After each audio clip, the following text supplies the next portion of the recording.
What is up you guys, it's your boy Z Alpha here. Today's video is a little bit different than the other videos that I'm usually making. Because, the last Kirby video got me thinking, should I make a guide for new Kirby Air Ride players? My answer is yes. So today's video, I'm gonna be showing you guys a complete guide of playing City Trial of Kirby Air Ride. And I am not talking about the new game called Kirby Air Riders for the Switch 2.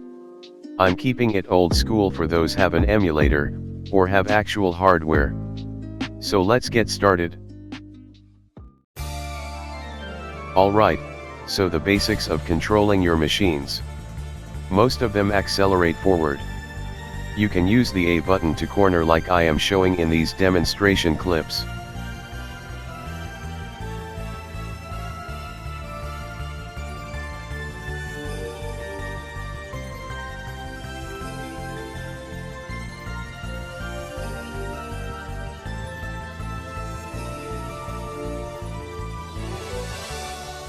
While riding your machine, keep this in mind. If you think holding up on your control stick is gonna make you, quote unquote, faster, you're dead wrong. If you use it while flying, well, you'd be just face planting into the ground all the time. And I am serious if I say this, that right there is an obvious rookie mistake that people make all the time. What actually makes you faster is speed gain behind opponents, and those green boosters on the floor. Those boosters you would see, most of the time if I were you, I'd take advantage of. Sometimes you'd use it to break the wall heading out of the underground of the Greens Park of the city. Speaking of cornering earlier, there are two types of machines that really much use your A button, mostly for turning. That is the Slick Star, and the Swerve Star. Let me go over the two real quick. As the Swerve Star suggests. Yeah. Cruise stop, and cruise, stop. You press your A button every time you turn, there is no literal headroom to freely turn this star. It's like trying to turn your parked car's steering wheel without your power steering. Unless if you're in the air. The Swerve Star does indeed give you a massive top speed perk, which you're already faster than everyone else in the city. Flexing on how fast you really are, unless if you get destroyed off of it. He's gonna kill himself here, I think. Yeah. Yes, he is. Reset the HP, reset the HP. Okay, now, we're talking about the Slick Star. That star, compared to the Swerve Star, you use the A button to help you turn, except on the other hand you slide while cornering and turning. Seems fun, right? Well, it's obviously a machine for veteran Kirby players, same sorta goes to the Swerve Star also. Other machines can be used for newbies and pros alike. Let me go over examples of each. The Compact Star. What you would usually do, is immediately get off of it, hover around to find other machines. If one is really far away, hop back on your Compact Star and ride to your designated machine. If it's close, just book it. If you use the hack pack like I do, just hold down your B button to full-on sprint to your designated machine. If you somehow end up with the star at the end of the match, I'm sorry, you're actually cooked, deep fried like Nemo. Your stats are gonna be nerfed compared to everyone else's machines in events. Until you max it out. At the same time though, no matter if you max out the Compact Star, it would still be minuscule compared to other stars in performance. What the fuck, game? One more thing about this star, I've seen this on other videos, you can use this star to gain a massive item boost from the star pole.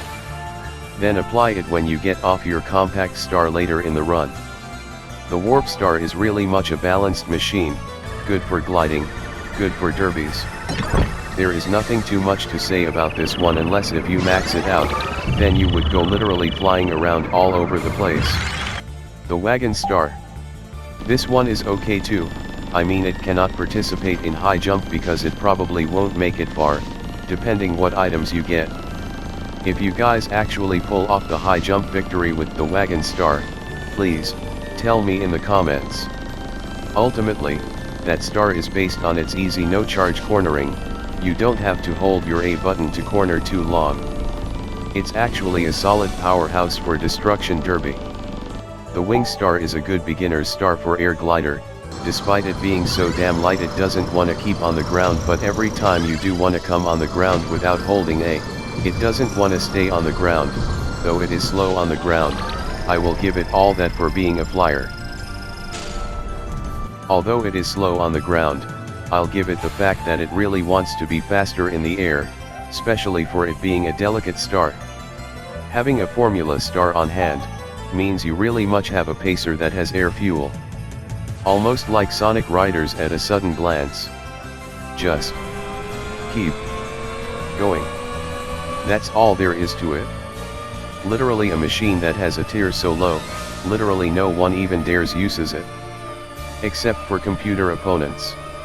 If you guys really wanted to use the star so badly, just don't let your speedometer stay at 0, otherwise, it would be like hell trying to accelerate your machine, again. When there is a serious competitor on the drag race track, you got yourself a rocket. Yup. The rocket star has a big boost if you charge your star all the way. It does go as slow as a compact star. But the way I would use it in drag races?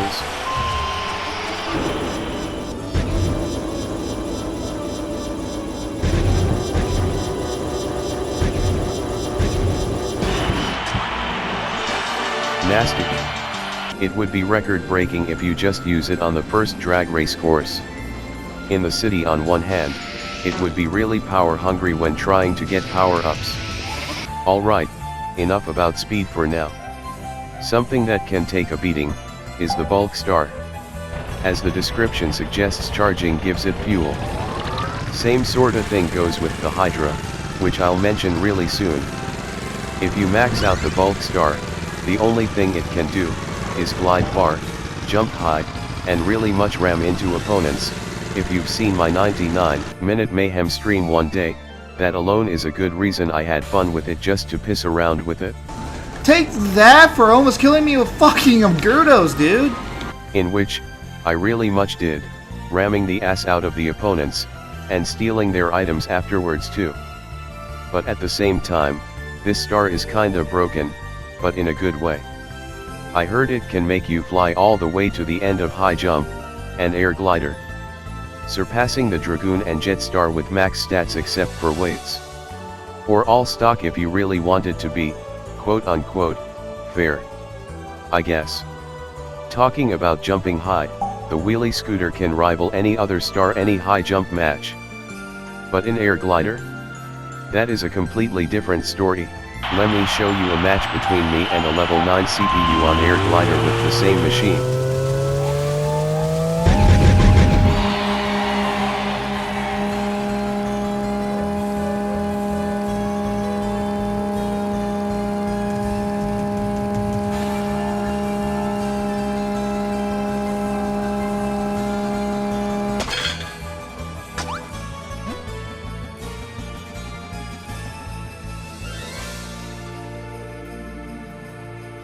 Yeah, that can rival any machine out there, but the Dragoon?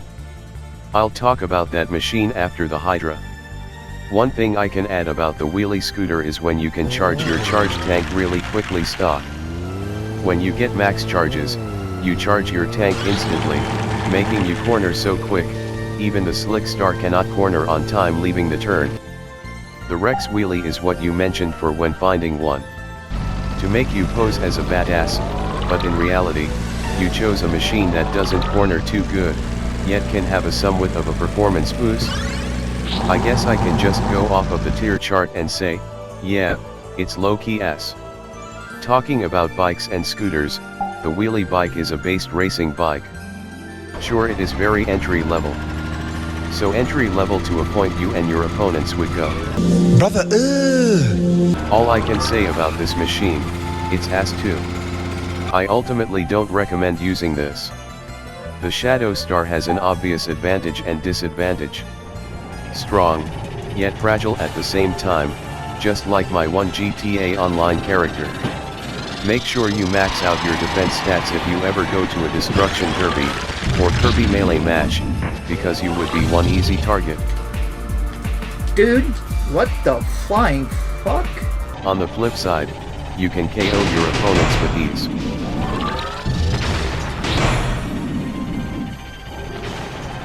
The Jet Star.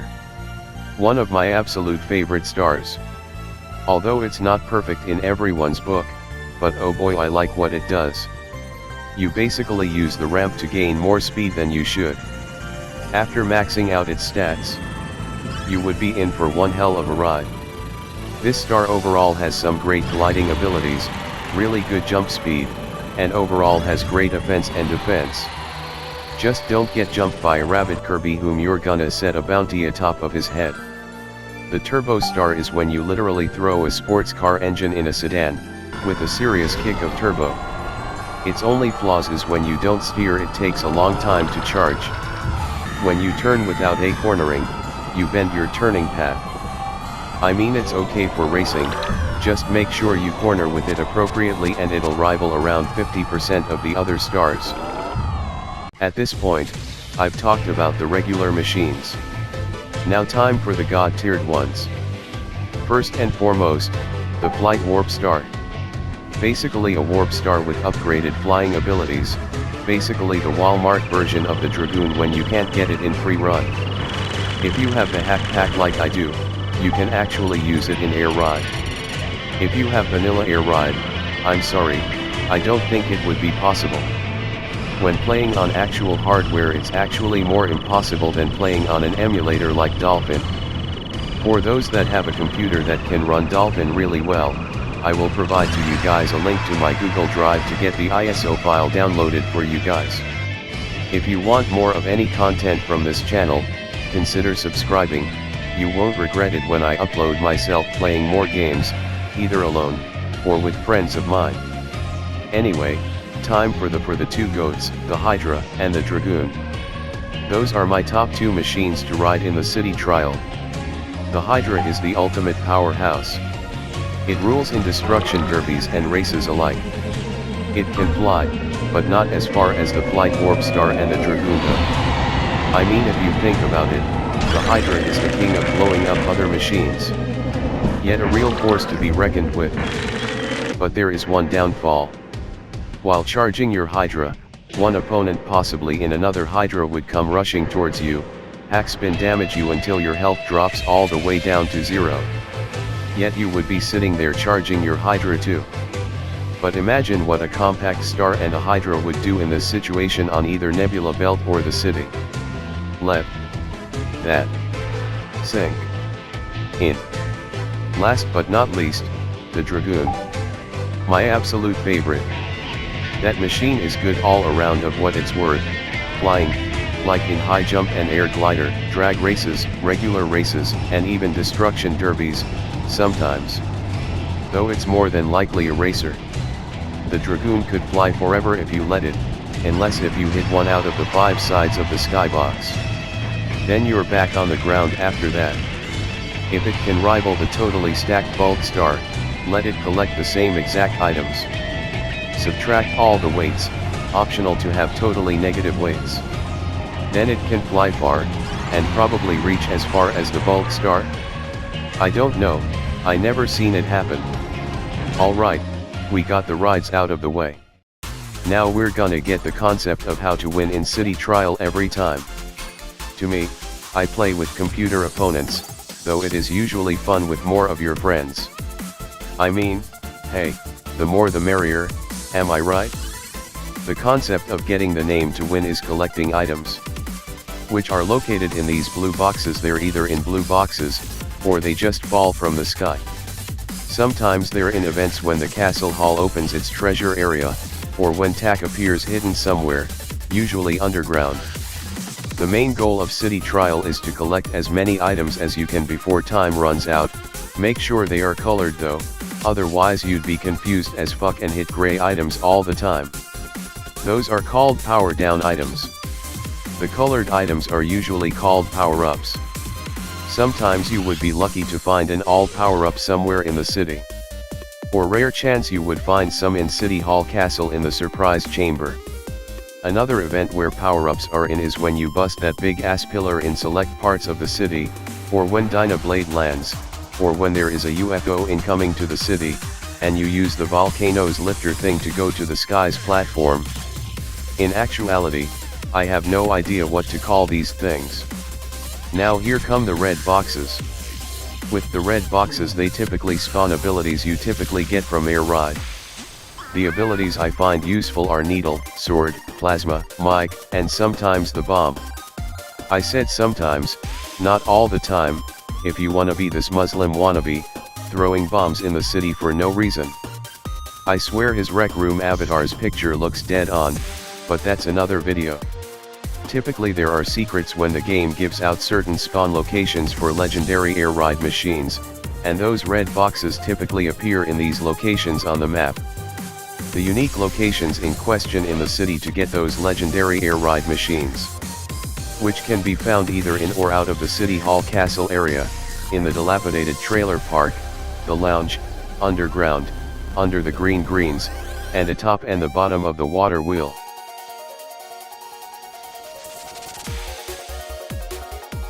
With that, it's either a give or take type of situation. You can either say you call dibs on either one legendary Air Ride machine, or both. If you want both machines and your friend wants one of them, well, it's really much a good time to duke it out. Using abilities that require the A button typically uses its specific action, with the Needle, Plasma, after jittering the control stick a lot and the Bomb. The others go automatically. But if you guys want to use other abilities like Fire, Ice, Wing, Wheel, and Twister, by all means, there are other guides out there that are with personal experience. And now, the green boxes. These boxes contain unique items to help attack opponents, or have certain effects applied to you, like defense, attack strength, dragging a heavy wheel, or just having your charge tank locked. Or if you want to have a rowdy charge tank all together. Of course, my personal favorites out of the green boxes, or when falling from the sky, just like the ability power items, are the panic spins, the mines, and the Gordos. I do have a fair warning to everyone using Gordos against opponents, it is an absolute suicide mission to get items.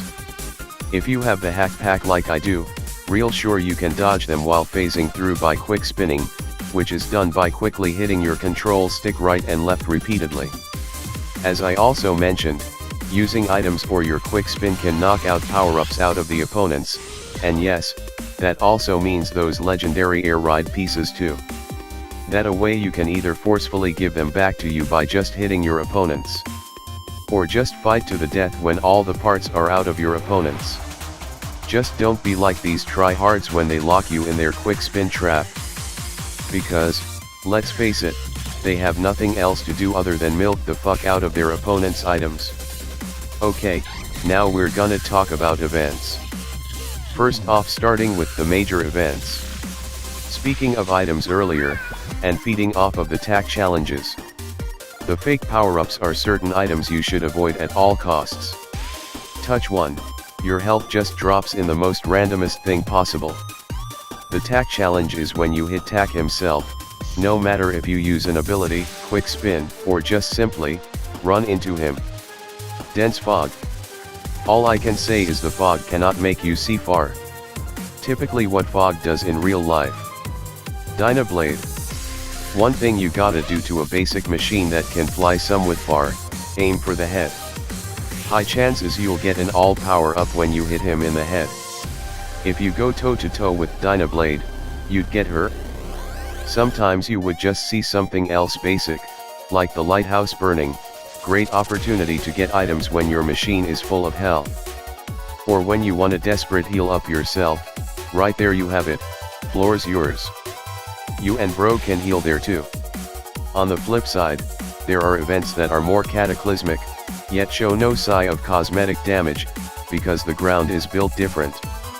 Example is the Meteor Shower of Doom. Just run from them as fast as you can. Another disastrous event can be when the rail stations are on fire, When you want to challenge grabbing items, try Item Bounce. This event makes all items, including power-ups and boxes, rubbery. Though there is one caveat: pay attention if all boxes are bouncing. Say if a red box in a specific location isn't bouncing, chances are, you've found a legendary machine piece, probably either Dragoon, or Hydra. Speaking of machines, the formation is a really good opportunity to get yourself a new machine before the air ride formation takes off at literal light speed. The UFO, technically called the mysterious flying machine. But I like to call it the UFO, because there is some good treasures, that also includes an all power-up. Also with some regular power-ups around the circumference. There is another thing you'd pay attention to in the same item event: mostly all boxes have the same type of item, no matter if it's from a blue box, a green box, or a red box. But when you don't see it rotating, there is a legendary machine piece inside. Collect it ASAP. Last but not least, there is a certain scenario that your charge tank may run amok. All you do is just fly around like a maniac. Those were all the major events. I would like to mention some low-key events. Examples are the restoration areas that are located some places in the city. And I did mention about the secret chamber opening in the City Hall Castle. Okay, now, we're gonna talk about stadiums. Certain stadiums are a mixed bag, which really depends of how you look at it. Sometimes you win, sometimes you lose by a position. Overall, I can't say too much about stadiums. They're okay, I guess. Until at the same time some machines in stadiums literally don't fit. Like I have them switched off for a good reason. Like Target Flight, for example. Like seriously, would you imagine a Hydra participating in that? That shit would be overkill. Same with the Dragoon, overkill as fuck when you have a blazing fast flyer hurling towards the scoreboard.